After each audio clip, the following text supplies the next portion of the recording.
Bienvenidos nuevamente, seguimos con la lectura del Bhagavatam, texto 14 en el capítulo 17 para el día de hoy. Om Namo Bhagavate Vasudevaya. Om Namo Bhagavate Vasudevaya. Om Namo Bhagavate Vasudevaya.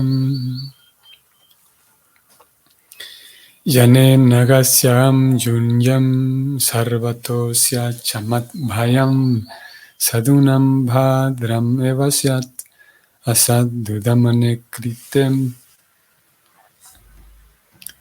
La traducción es la siguiente.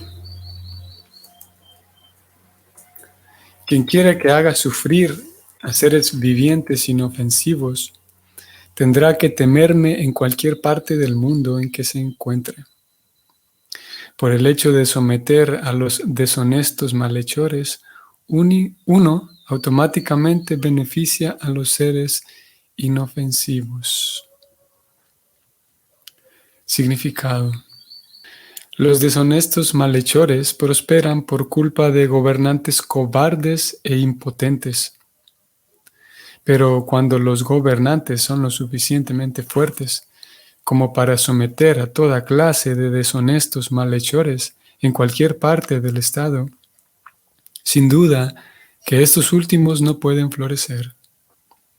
Cuando a los malhechores se los castiga de una manera ejemplar, toda buena fortuna sigue automáticamente. Como se dijo antes, el deber primordial del rey o gobernante es el de proteger en todos los aspectos a los apacibles e inofensivos ciudadanos del Estado. Los devotos del Señor son apacibles e inofensivos por naturaleza, y en consecuencia, el Estado tiene el deber primordial de buscar la manera de convertir a todo el mundo en devoto del Señor. De ese modo, automáticamente habrá ciudadanos apacibles e inofensivos. El único deber del rey será, entonces, someter a los deshonestos malhechores.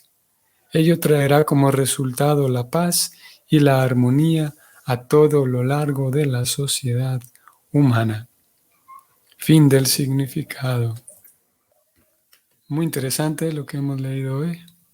Hemos leído este verso en donde el cual el rey, se le sigue viendo al rey así firme y determinado a castigar a quien tenga que castigar.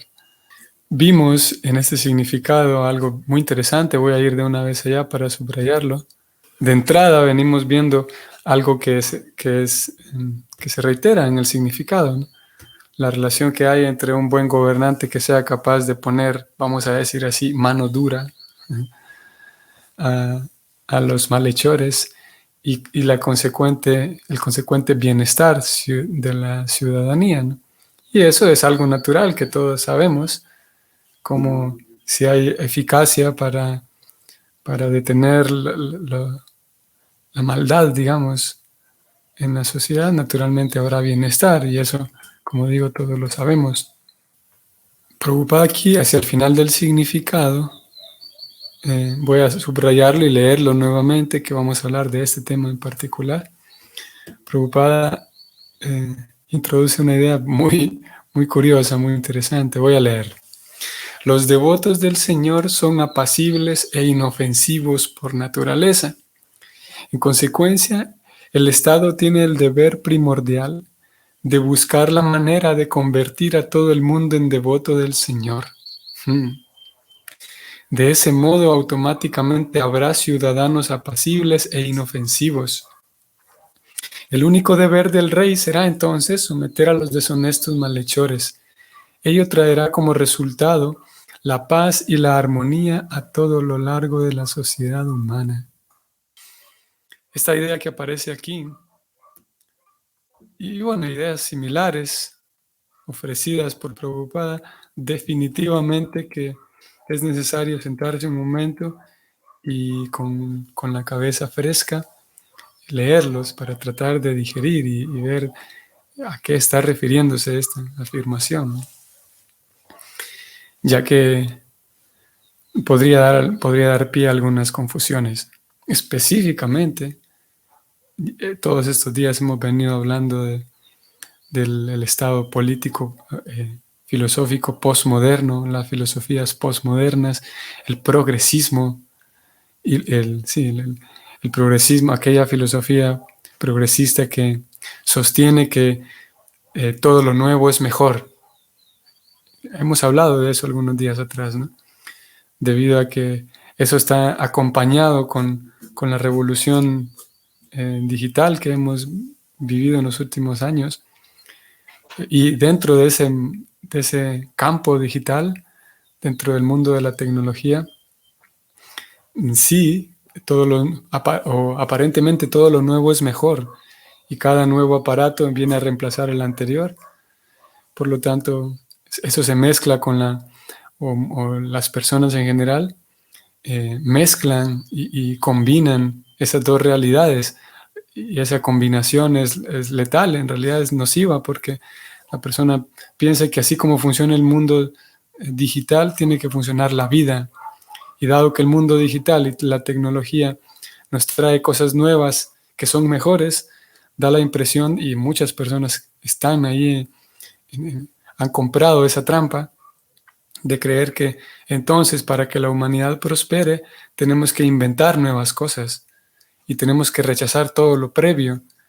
Y es así como en algunos campos, por ejemplo, se habla, por ejemplo, de cómo la masculinidad tiene que deconstruirse. O sea que los hombres tienen que deconstruir su masculinidad porque han aprendido a ser hombres de mala manera. Así que hay que desconfigurar todo aquel, mm, aquel sujeto llamado masculino, llamado hombre, y construirlo de vuelta.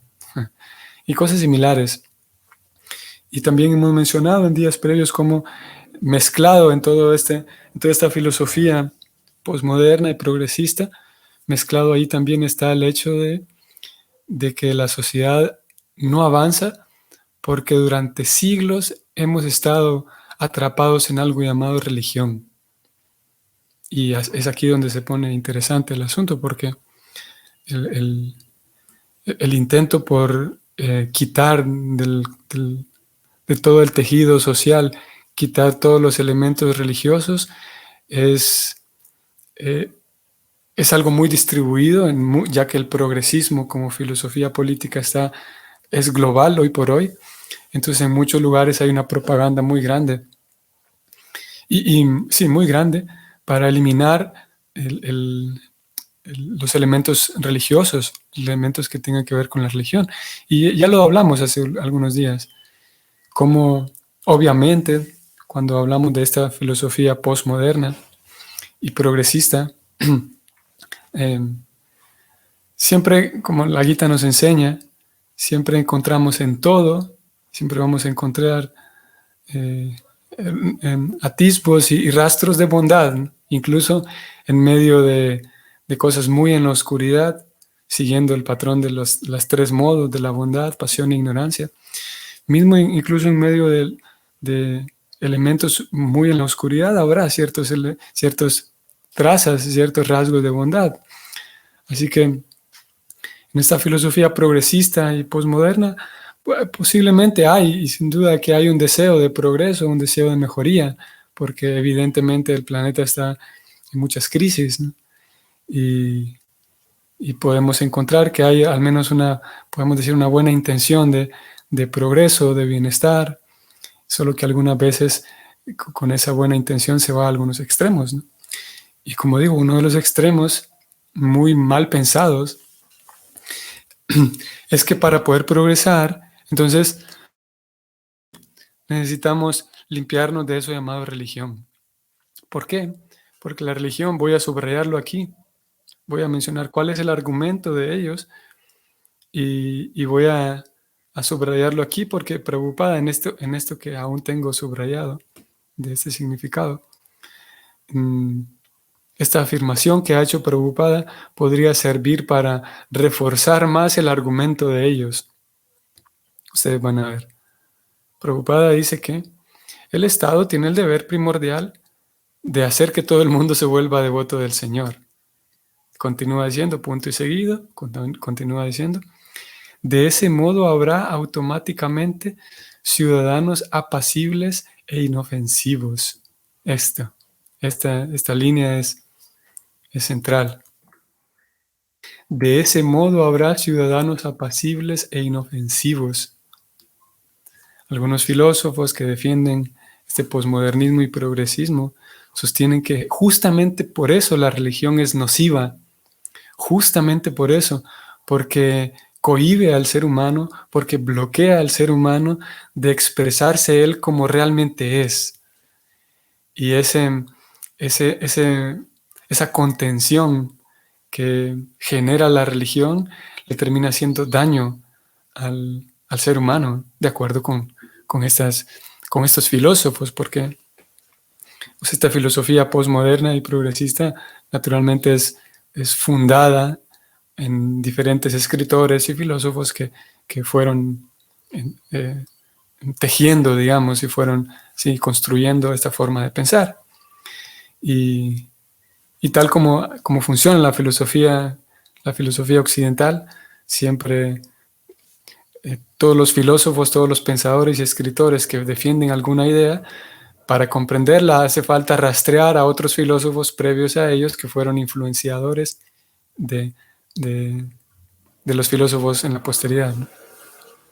Así que podemos rastrear incluso mismo dentro de la historia y la filosofía occidental esa idea de que la religión es mala para la sociedad. Podemos rastrearla un poco más atrás y vamos a encontrar algunos, algunos filósofos que también son conocidos no solamente dentro del mundo de la filosofía y el mundo académico, sino también dentro de las personas de a pie, digamos, es más en el conocimiento popular. Por ejemplo, se sabe aquella idea que la religión es el opio de los pueblos. Ustedes saben, es un tanto popular esta afirmación de que sí, la religión es el opio de los pueblos. Y ese intento por tener un Estado, tener una nación libre de religión, ese intento por construir un Estado, un país así muy utópico, muy bien, muy soñado, muy ideal, en ese intento por construir un Estado en el que todos seamos felices por fin. Entonces necesitaremos sacar la religión.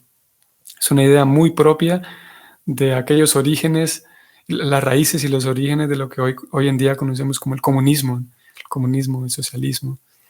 Un intento y lo encontramos ahí en filósofos que dan origen y que fundan, digamos, esta teoría, esta filosofía comunista, de que todos tenemos que ser iguales, de que todos los ciudadanos para ser felices tienen que ser iguales, porque allí es donde viene la riña entre los ciudadanos. Es así como lo planteaban estos filósofos de lo que conocemos como el socialismo y el comunismo. Ellos proponían de que se van a acabar todos los problemas en la sociedad cuando todos los ciudadanos sean iguales, porque el origen de los problemas es que hay unos que tienen más privilegios que otros. Y es una palabra también que hoy en día se utiliza. Hay unos que tienen más privilegios que otros. Por lo tanto, si logramos que todos sean iguales, ya nadie se va a pelear porque nadie va a tener envidia del otro.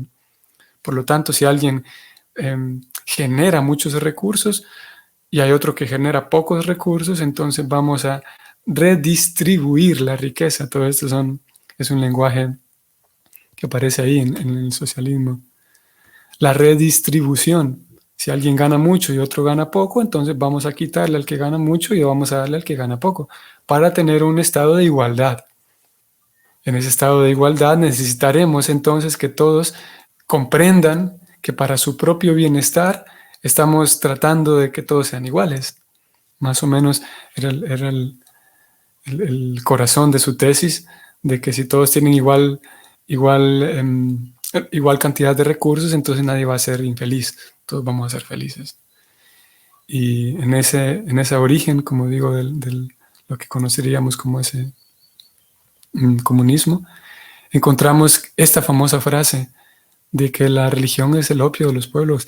Para lograr eso tenemos que sacar la religión, porque la religión lo que hace es eso, ciudadanos inútiles, inofensivos, que son incapaces de, de, de luchar por sí mismos.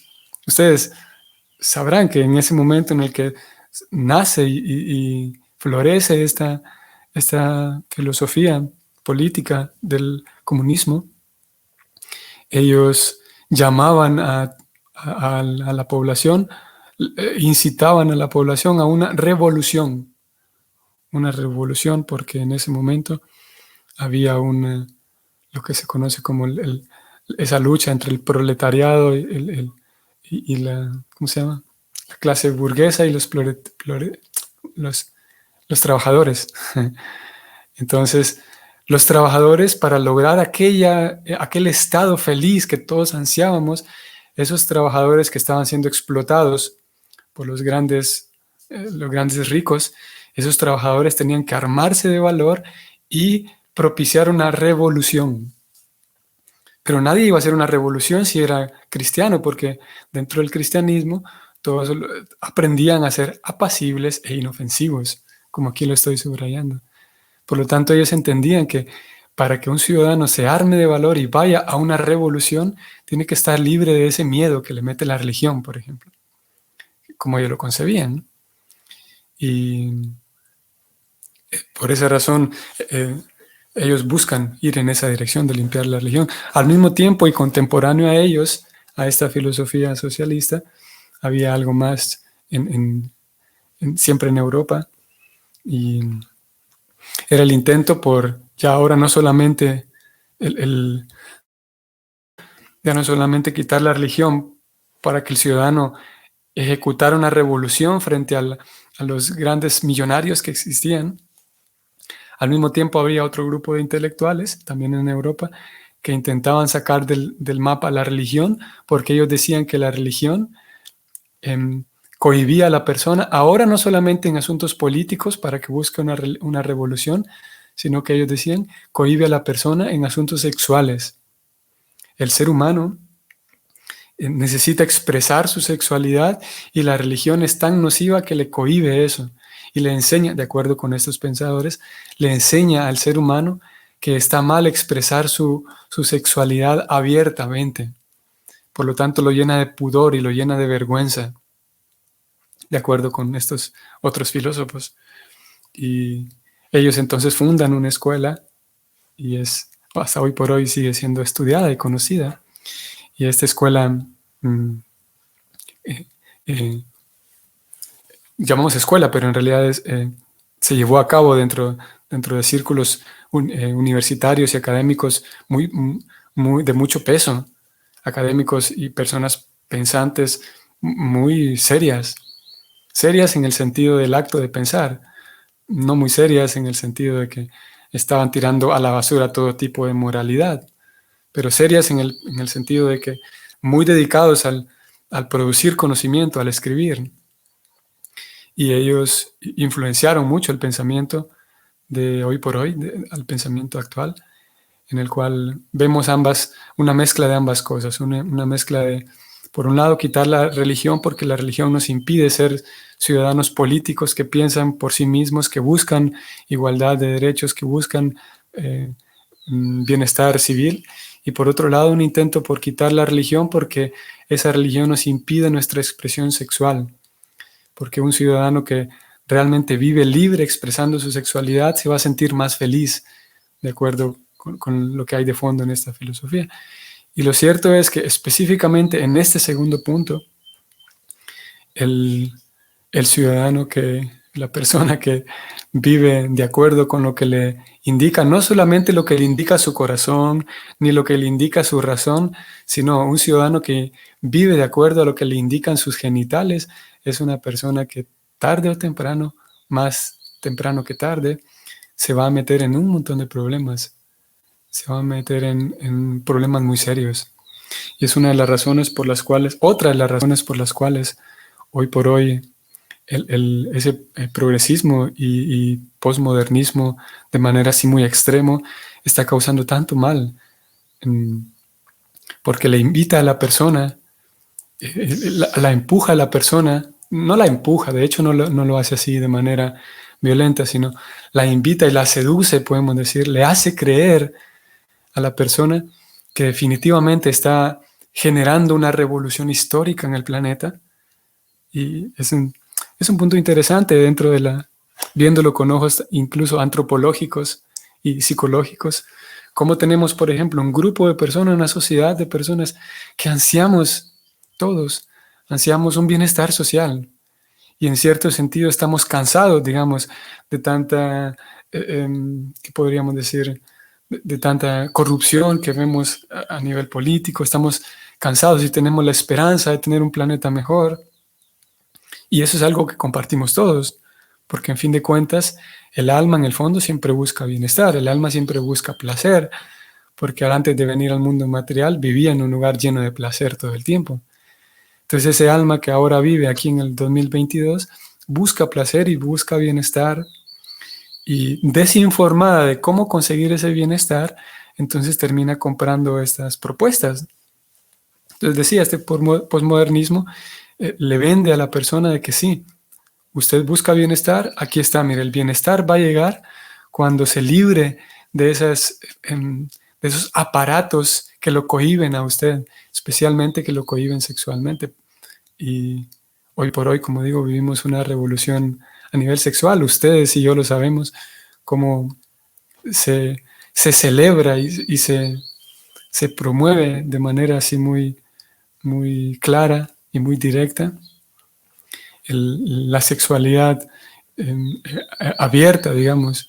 Incluso se le vende a la persona, esa pobre persona que está desprevenida, ese pobre generalmente joven que está desprevenido, se le vende la idea de una revolución sexual con el nombre de derecho sexual. Me da la impresión de que, como si le pongo el adjetivo derecho, si lo llamo como derechos del ser humano, derechos sexuales, entonces da la impresión de que es más noble esta causa, porque estoy peleando por los derechos de alguien.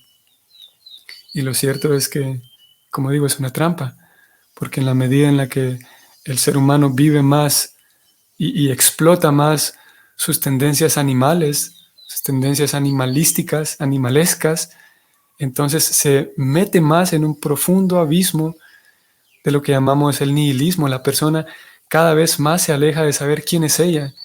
Y es algo que la aleja más de su propia realidad como alma. Esas famosas crisis existenciales. Una crisis existencial de realmente no tener la menor idea de quién soy y cada vez más me alejo por el estilo de vida, me alejo más de entender quién soy y realmente vivir de acuerdo a quién soy. Y esta no es una idea solamente religiosa, sino dentro de la psiquiatría se sabe que una persona que vive más de acuerdo con sus pasiones corporales, sus pasiones irracionales, se aleja más de un estado de bienestar. Una persona que, por ejemplo, se dedica simplemente, voraz y brutalmente, se dedica solamente a comer, por ejemplo, y, y su vida, su placer, todos sus placeres se reducen a comer, es una persona que está más propensa a la depresión, está más propensa a la ira, está más propensa a la soledad. Si su placer en la vida se reduce más simplemente a comer y, por ejemplo, y elimina de su vida el placer que viene de tener relaciones firmes con otros, de tener relaciones fuertes y profundas y amistosas y de confianza con otros, ese placer lo direcciona más a la persona a un profundo, como digo, aumenta la cantidad de que se mete en una profunda depresión. Y hoy por hoy estamos viviendo una revolución sexual en donde a los jóvenes se les dice que sí, que ahora sí vamos a ser felices porque nunca antes en la historia de la humanidad se había tenido tanta libertad sexual. Esa es una trampa terrible. Así como hace algunos años se dijo, sí, ahora sí, vamos a ser felices como seres humanos porque nunca habíamos tenido tanto acceso a la información, porque llegó Internet. y sabemos que no fue así. Se vendió la idea de que ahora sí todos vamos a tener igualdad de información. Pero Internet no ha resuelto nada. Es una herramienta fantástica, sin duda, para quienes intentan usarla de la buena manera, pero ha traído tantos desórdenes. Se sabe, por ejemplo, que la industria de la pornografía genera tanto dinero, dinero sucio, digamos. Y lo mismo está sucediendo hoy. Las personas están comprando la idea de que hoy sí la humanidad va a ser feliz porque estamos viviendo una verdadera revolución. ¿Y cuál es la revolución? La revolución sexual. Y como dije hace un momento, la psiquiatría lo sabe. Si uno reduce su felicidad únicamente al placer de comer, ahora digamos, si uno reduce su felicidad únicamente al placer del sexo, eso va a hundir a la sociedad en una profunda crisis existencial. Y no hace falta pensar tan a futuro porque hoy por hoy sabemos, nuevamente la psiquiatría y la psicología lo saben, las dos enfermedades del siglo XXI, la depresión y la ansiedad, es un hecho, son datos y estadísticas. Por lo tanto, como si ya una sociedad que tiene exceso de depresión y ansiedad y le abrimos las puertas y le vendemos la idea de que va a salir de la depresión y va a salir de la ansiedad, explotando su tendencia animalesca de tener más sexo. En realidad es una sociedad que se está hundiendo en un abismo mayor de depresión y de ansiedad. Y como digo, voy a ir cerrando aquí con esta idea que todavía tengo aquí subrayada. Prabhupada señala aquí como su diagnóstico y su propuesta para que haya armonía y paz en la sociedad humana, de que todos se vuelvan devotos. Entonces podríamos preguntar, ¿cómo es eso? ¿Cómo yo le voy a explicar a un joven, a un muchacho que compró la idea de la revolución sexual, cómo le voy a explicar que el bhakti es el que va a traer felicidad? Si justamente el bhakti propone que todos se vuelvan religiosos, y a él ya le dijeron que la religión frena la revolución. Nos encontramos aquí con una dicotomía difícil. Para eso tendríamos que explicarle a la persona que el Bhakti no propone que todos nos volvamos religiosos, que cerramos los ojos y nos volvemos dogmáticos y religiosos, tontos, ingenuos. Por el contrario, el Bhakti propone que un devoto del Señor es una persona con una lucidez tal que es capaz de enfrentar cualquier situación con completa cordura, con completa sensatez, con completa paz. El Bhakti propone que nos volvamos Vaishnavas, no que nos volvamos Hare Krishnas todos, sino que nos volvamos realmente dependientes de Dios. Y de esa manera no necesitaremos consumir cosas para vivir tranquilos. No necesitaremos consumir y estimular, generar sustancias en nuestro cerebro a través de consumir cosas para vivir felices, porque habrá un contacto genuino y un contacto real con aquello que somos espirituales. Esa unidad de espíritu chiquitita que somos, el alma, estará en contacto con una cantidad real y una calidad real de felicidad espiritual. Eso le propiciará una felicidad que es la que ellos están buscando a través de la revolución sexual. Espero que tengan un bonito día, un día provechoso y agradable, y espero que podamos seguir viéndonos mañana. Hare Krishna.